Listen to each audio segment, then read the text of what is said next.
This week, we are all local in Auburn, taking a look at the industries affecting that community. Matt Lord shows us the history of farming in South King County, taking us to one of Auburn's biggest farms.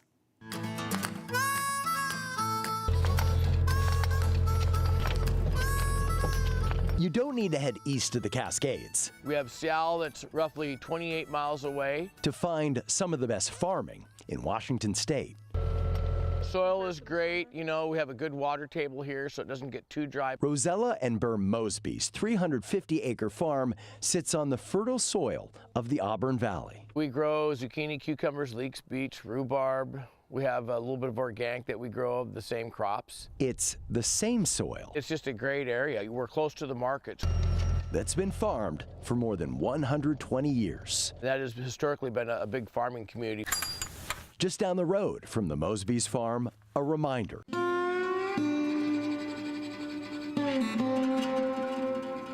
Of how far things have come. Mary Olson Farm, it is a turn-of-the-century subsistence farm. The city bought the Mary Olson Farm in the 1990s to keep history alive. A look around. You'll learn about life on the farm in the 1800s and Auburn's heyday of hops. In Auburn alone, there was nearly twice the production of hops crops of any other city in the whole state. This area also became known for dairy farming, which went bust. One of many deeply rooted farming tales in Auburn.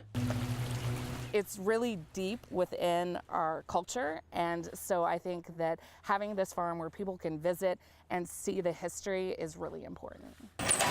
Which isn't lost on those still farming and feeling the challenges. We are being squeezed on every level of government to a point. She says by overregulation, but they're also feeling the pinch to find affordable labor to work the fields. The other thing that we're competing against right now is construction and warehouses. You drive by any business and you'll see a shingle out there that says help wanted.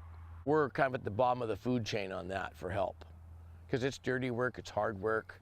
Work grounded in their love of this place. And you can kind of enjoy the fact that you fed your community and you helped others in the process, and you know, you paid some kids to buy tennis shoes and movie tickets and school supplies, and you know, you got to be part of your local economy. That's pretty cool. Farming that's as rich in its history as the soil of Auburn. And that was Matt Lords reporting. Looking to create future farmers, the Mosbys started a youth crew, hiring young locals to work in the fields, hoping to plant a love of farming within the next generation. All right, meteorologist Tim Joyce is here to talk about what kind of weather we're going to be experiencing in the next couple of days. Well, a little bit of kitchen sink weather, Christine. Snow in the mountains, rain in the lowlands, and then we'll see some breaks in between with hopefully some nice sun breaks so you can get out the sunglasses, maybe dry out just a little bit. Let's show you some time-lapse imagery from earlier today. Yeah, not a whole lot of rain for Seattle proper, and in fact, we were really benefiting from a rain shadow most of the day till the evening showed up, and we saw, yeah, quite a bit of that wet weather through King County. We're not done with it yet. Made it up to 53 degrees today, average high 57, and take a live look right now up at Snoqualmie Pass. Winter weather advisory there, despite the fact that it's the 10th day of April, and we are seeing rain, snow mix, and some slush accumulating on the roads, and could see a couple inches of snow as we get into the overnight hours. Already still tracking some of that convergence zone moisture, basically from the lowlands around Puget Sound, Seattle, Tacoma, all the way up into the mountains. We're going to see that sort of retreat a little bit as we get later into the evening hours and the overnight. Still seeing some on again, off again spotty showers to the north end, but for the most part, we're looking at a surge of moisture coming back into play for tomorrow morning's commute.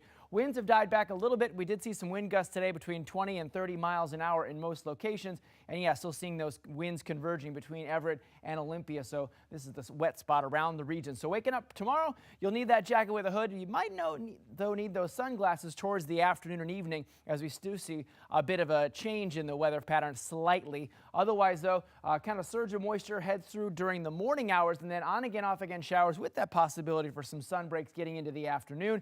Bit of a break on Friday, and then Saturday, more of that rain surges on through western Washington. And yeah, another chance for some lower elevation snow in the mountains as well. Timing things out for us, there's that moisture mostly heading towards the south as we look towards tomorrow, positive about 6 a.m.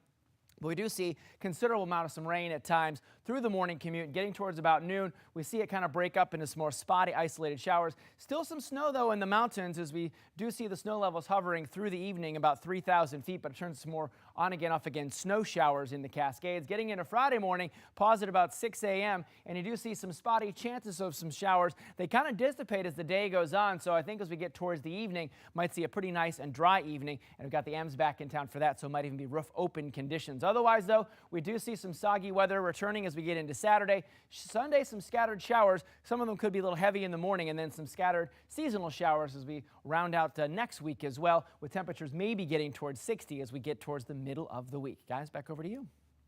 Well, Amazon's cashless store no longer cashless. How a complaint is changing what made that store unique. And people here love their dogs. Up next, how one city is going high tech to make your furry friends more comfortable.